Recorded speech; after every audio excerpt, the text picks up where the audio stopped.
కనుక లోకేష్ను ముందుగానే అధ్యక్షుని చేస్తుంటే అడ్వాంటేజ్గా ఉండేది. ఆయనకు అడ్వాంటేజ్ ఉండదు, పార్టీకి అడ్వాంటేజ్ ఉండేది. అందువల్ల ఇప్పుడు కూడా ముఖ్యమంత్రిగా ప్రమాణ స్వీకారంతో సంబంధం ఏంటి? ఒకవేళ ముఖ్యమంత్రిగా ప్రమాణ స్వీకారం చేయలేదనుకోండి, కూటమి గెలవలేదనుకోండి, అంటే లోకేష్ అధ్యక్షుని చేయరా? అంటే రేపు రిజల్ట్ ఓకే, టీడీపీ వాళ్ళకి నమ్మకం ఉంది.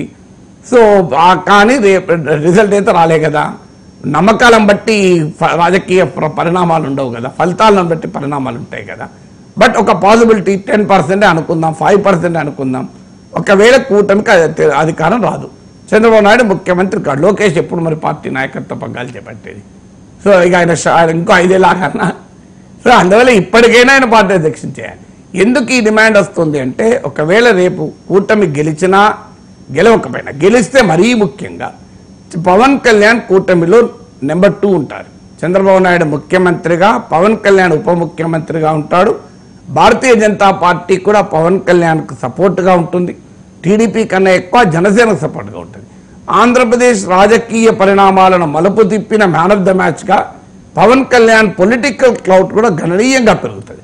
బుద్ధా వెంకన్న చెప్పినట్లు 130 సీట్లు కనుక టీడీపీకి వస్తే, టీడీపీ ఆశిస్తున్నట్లు అధికారం వస్తే ఆ క్రెడిట్ సింగులర్గా వెళ్ళేది పవన్ కళ్యాణ్కు, లోకేష్కి వెళ్ళదు. అది చంద్రబాబు నాయుడుకి వెళ్తుంది, పవన్ కళ్యాణ్కి వెళ్తుంది, తర్వాతే లోకేష్.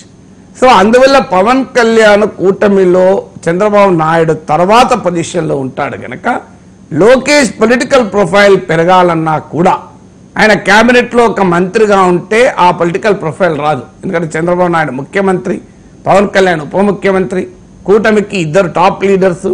సో ఎట్టి పరిస్థితుల్లో లోకేష్ పొలిటికల్ ప్రొఫైల్ పెరగదు. అందువల్ల కూడా తెలుగుదేశం నాయకులు వ్యూహాత్మకంగా ఈ డిమాండ్ ముందుకు తెస్తున్నారు. ఎందుకంటే రేపు అధికారం కనుక వస్తే అనుమానం లేకుండా కూటమిలో 2nd పొజిషన్లో పవన్ కళ్యాణ్ ఉంటాడు. ఈ కూటమి అధికారం రావడానికి ఆయన ప్రధాన కారకుడుగా ఉంటాడు. భారతీయ జనతా పార్టీ అండదండలు కూడా ఉంటాయి. అందువల్ల ఆయన పొలిటికల్ ఎలివేషన్ గణనీయంగా పెరుగుతుంది. పవన్ కళ్యాణ్ గెలిచినా గెలవకపోయినా పెరుగుతుంది, గెలిస్తే ఇంకెక్కువ పెరుగుతుంది. అందువల్ల లోకేష్ పొలిటికల్గా ఇన్సిగ్నిఫికెంట్ కాకూడదు కనుక ఆయనకు పార్టీ అధ్యక్ష పదవి ఇస్తే అప్పుడు ఆటోమేటిక్గా చంద్రబాబు నాయుడు ముఖ్యమంత్రి, ఉప ముఖ్యమంత్రి పవన్ కళ్యాణ్, ఆ తెలుగుదేశం పార్టీ అధ్యక్షుడు లోకేష్. సో అప్పుడు ముగ్గురుకి స్టేచర్ వస్తుంది, అప్పుడు పొలిటికల్ స్టేచర్ లోకేష్ కూడా వస్తుంది. అందువల్ల ఆ రాబోయే పరిణామాలను ఊహించే బహుశా తెలుగుదేశం పార్టీలు ఈ డిమాండ్ ముందుకు తీసుకొస్తున్నట్టున్నారు. ఎందుకంటే టీడీపీ నాయకత్వము గ్రీన్ సిగ్నల్ ఇవ్వకుండా కింద వాళ్ళు ఇలా మాట్లాడరు. ఇప్పుడు మనం గమనించండి, ఇక్కడ కేటీఆర్ను ముఖ్యమంత్రి చేయాలని బీఆర్ఎస్ నేతలు ఎప్పుడు మాట్లాడారు? సో కేటీఆర్కు ప్రామినెంట్ రోల్ ఇవ్వాలని కేసీఆర్ నిర్ణయం తీసుకున్నాక మాట్లాడారు, అప్పటిదాకా మాట్లాడలే.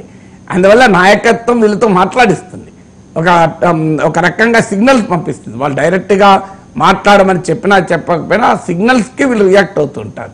అందువల్ల సిగ్నల్స్ ఏంటి అంటే, రేపు కూటమి అధికారంలోకి వస్తే డెఫినెట్గా చంద్రబాబు నాయుడు పవన్ కళ్యాణ్ల నాయకత్వంలో ఉంటుంది కనుక లోకేష్ పొలిటికల్ సిగ్నిఫికెన్స్ తగ్గకుండా ఉండేందుకు ఈ డిమాండ్ ముందుకు వస్తుంది. సార్, మరి భవిష్యత్తులో పవన్కి లోకేష్కి మధ్య ఆధిపత్య పూర్వం ఉండదంటారా?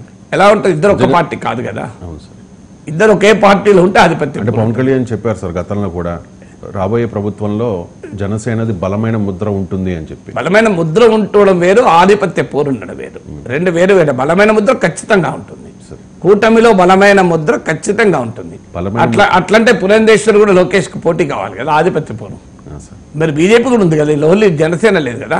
అంటే ఇప్పుడు లోకేష్కు పురంధేశ్వర్ మధ్య ఆధిపత్య పోరు ఉంటుందా? ఉండదు కదా. ఇప్పుడు ఆధిపత్య పోరు అనేది ఆ పార్టీలోనే ఉంటుంది, బయట పార్టీ నుంచి ఉండదు. తెలుగుదేశం పార్టీలో లోకేష్కు పోటీ ఎక్కడ ఉంటుంది? పోటీ లేదు, పోరు లేదు. ఇది కావాలని జనం కొంతమంది సృష్టిస్తున్నటువంటి అగాధం. అంటే జనసేన టీడీపీల మధ్య అగాధాన్ని సృష్టించాలని కోరుకునే వాళ్ళు వేస్తున్నటువంటి ఒక బిల్లు చేస్తున్న నరేటివ్. పవన్ కళ్యాణ్ లోకేష్కు పోటీ కాదు, పవన్ కళ్యాణ్ చంద్రబాబు నాయుడు కూడా పోటీ కాదు. ఎందుకంటే చంద్రబాబు నాయుడుకు తర్వాత స్థానం పవన్ కళ్యాణ్ ఎప్పుడు కూడా నేనే ముఖ్యమంత్రి అవుతాను ఎక్కడా అనలేదు. సో పోటీ చేసి 20 సీట్ల పోటీ చేసే వ్యక్తి ముఖ్యమంత్రి అవుతాడని అనుకుంటాడా? సో పవన్ కళ్యాణ్ నేను చంద్రబాబు నాయుడు కన్నా పెద్దవాడిని అని ఎప్పుడూ ప్రొజెక్ట్ చేసుకోలేదు. లోకేష్ ఎప్పుడూ ప్రొజెక్ట్ చేసుకోలేదు నేను పవన్ కళ్యాణ్